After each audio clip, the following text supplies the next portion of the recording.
আমার বাবা আমাকে সকালে ফোন দিচ্ছে, ফোন দিয়ে বলতেছে যে ঘুরতে নিয়ে যাবো, আসো তুমি। তারপরে নানু বলছে আচ্ছা যাও। পরে ওইখানে গেছি, বাড়িতে গেছি, যাওয়ার পরে আমাদের বাসার 2 গেট তালা দিছে, তালা দিয়ে আমার আটকে রাখছে, আটকে বলতেছে যে তোকে আজকে দেখতে আসবো, তোর আজকে বিয়ে।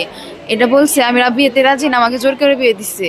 তারপরে বলছে যে আমি বলছি আমি না ছাড়া আমি বিয়ের মধ্যে রাজি হবো না, আমার গার্জেন যা বলবো তাই, তোমার কথা আমি শুনবো না। এই কথা বলছে দেখে আমার অনেক থ্রেট দিছে। বলছে তুই যদি এখন রাজি না হস তাহলে আমি মারা যাবো, তুই কি চাস আমি মারা যাই, এমন এগুলো বলছে। এগুলো বলে বিয়েতে রাজি করাইছে। আমার নাম তাসফিয়া, আমি ক্লাস 8-এ পড়ি। আমার বাস টাঙ্গাইল, আমি এখানে থাকি। আমাকে এখান থেকে নিয়ে গেছে, নিয়ে যা জোর করে বিয়ে দিছে। বিয়েতে রাজি ছিলাম না, আমার হাজবেন্ড আমার থেকে অনেক বড়, ওখানে বিয়ে দিছে। যাওয়ার পরে আমার দেবরে যা বলতে তা যা যা বলে তাই শুনতে হয়। আমার দেবর আমাকে কুপ্রস্তাব দেয়। আমার ওইখানে রাজি না হলে আমার হাজবেন্ডকে আমি বইলা দিছি যে আমার দেবর আমাকে এগুলো এগুলো বলে।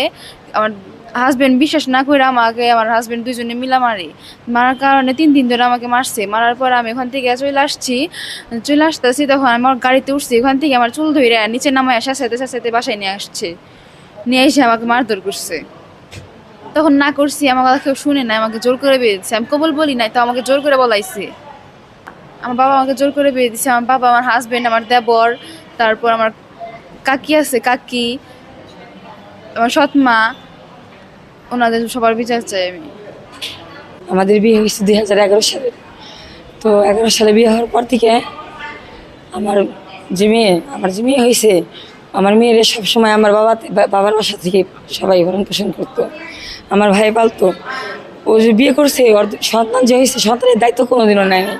ও কোনোদিনও আমার মেয়েকে 1 প্যাকেট দুধ যে কিনে দিব তাও দিতে পারে নাই। তো এইভাবে আমাদের দিদি 7 বছর সংসার ছিল। পরে আমি ভাবলাম যে এইভাবে আর কতদিন, 2টা বাচ্চা আছে, 2টা বাচ্চাকে আমার মা এইভাবে কীভাবে পালবো। তারপর হচ্ছে ওর বাবা বিয়ে করলো, আমার ডিভোর্স হলো, বিয়ে করলো।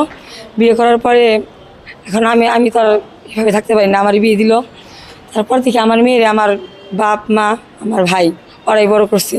ওর বাবা একটা খবরও নেয় নাই কোনোদিনও একটা জামা কিনা দেয় নাই, কোনোদিনও একটা স্কুলের খাতাও কিনা দেয় নাই।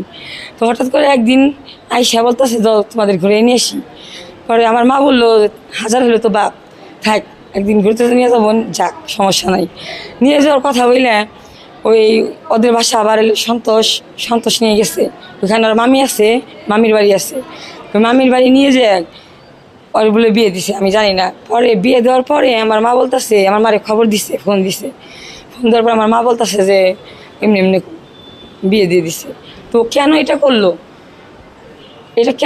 ওকে ওকে পালছে, বড় করছে, কোনোদিনও কিছু কিনে দিছে? ও আমার মেয়ের কি বয়স হয়েছে?